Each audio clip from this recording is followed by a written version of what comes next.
Esteban. Esteban? Tá, Inani aí. Ah, então, ó, rapaziada, essa aqui, ó, é a doutora. Qual é o seu nome, doutora? Doutora Neuza. Doutora Neuza. Prazer. Explica essa situação pra eles, doutora. É, que é o seguinte, tava falando dele assim, como ele é um policial, né? Policial, ele deve conhecer bastante gente. Eu perguntei se não sabia alguém que ou com a agiota, alguém que emprestasse 400 mil pra mim pagar minha casa. Ele falou assim, que não conhecia. Aí eu falei, brinquei não, falei sério.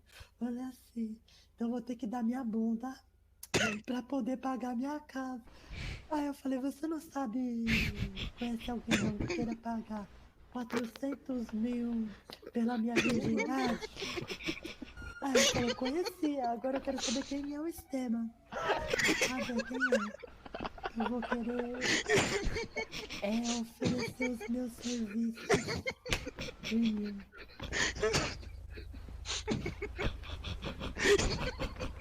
Quem é o Esteban? É o árabe ali atrás, ó. Ah, Tá Inani, eu acho. isso. E alguém tem 400 mil pra me prestar aí? Ixi, tá difícil. O governo tá pagando pouco. Eu faço de tudo. 5 por 50.